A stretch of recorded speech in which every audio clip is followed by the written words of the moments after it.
চট্টগ্রাম 4 আসন সীতাকুণ্ডর সাবেক সংসদ সদস্য দিদারুল আলম এবং তার স্ত্রী ইসমত আরার বিরুদ্ধে মামলা দায়েরের সিদ্ধান্ত লইয়ে দুর্নীতি দমন কমিশন।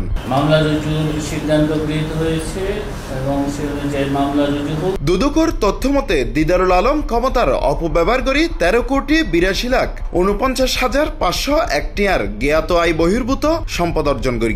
এছাড়া কুড়িহ ব্যাংক হিসাবে জমা হইয়ে 948,83,83,838 টিয়ার সন্দেহজনক লেনদেন করি হস্তান্তর ও স্থানান্তরের মাধ্যমে দুর্নীতি দমন কমিশন আইন, দুর্নীতি প্রতিরোধ আইন ও মানি লন্ডারিং আইনত শাস্তিযোগ্য অপরাধ করি।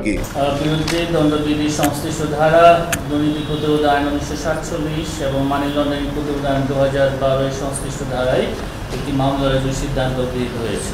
অন্য মিক্কাতে দিদারুল আলমের স্ত্রী ইসমত আরা স্বামীর সহযোগিতায় জ্ঞাত আয়ের রুয়ারে অসঙ্গতিপূর্ণ 1,47,60,450 টিয়ার সম্পদ অর্জন করি। এসব অভিযোগে তারা দুইজনের বিরুদ্ধে পৃথক দুইয়ান মামলার সিদ্ধান্ত লয়ে দুদক সেপ্টেম্বরের 4 তারিখ বিকালে এই বিষয়ান নিশ্চিত করিয়ে দুর্নীতি দমন কমিশনের মহাপরিচালক মোহাম্মদ আক্তার হোসেন। তারপরে আমাদের অনুসন্ধানকারী দল তারা এই বিষয়ে সিদ্ধান্ত গ্রহণ করবে, কারা কারা এখানে রয়েছেন, তাদের বিরুদ্ধে অন্যান্য আর কি আইনানুগ ব্যবস্থা গ্রহণ করা যায় সে বিষয়ে তারা সিদ্ধান্ত নেবেন। এই বিষয়ে অনুসন্ধান দল তারা এখতিয়ারবান।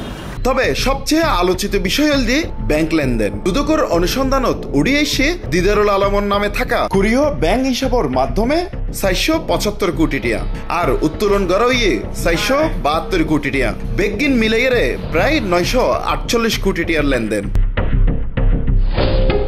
এই মামলাইন সাধারণ দুর্নীতি মামলা নয়, ইনুরুয়ারে জড়িত মানি লন্ডারিং এর মতো গুরুতর অভিযোগ প্রমাণিত হইলে দিদারুল আলম এবং তার স্ত্রীরে দীর্ঘমেয়াদী কারাদণ্ড ভোগকরণ করবে বলে জানাইয়ে দুর্নীতি দমন কমিশন চট্টগ্রামের পাবলিক প্রসিকিউটর মোহাম্মদ রেজাউল করিম রনি।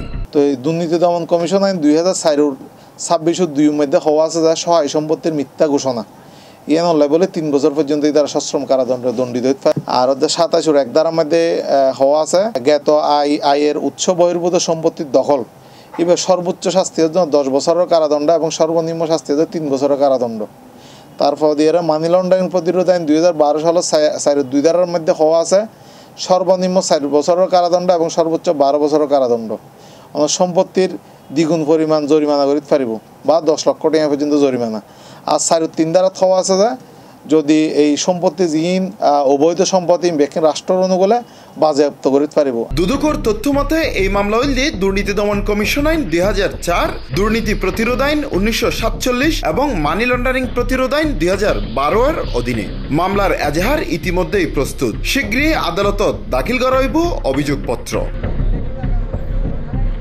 চট্টগ্রামের এই সাবেক এমপি ও তার স্ত্রীর বিরুদ্ধে মামলার খবর ইতিমধ্যে দেশব্যাপী আলোচনার ঝড় তুললি। তবে আদালতত অভিযোগ প্রমাণিত হইলে কি ধরনের রায় আইব ইয়া নিয়ে এখন দেখার বিষয়।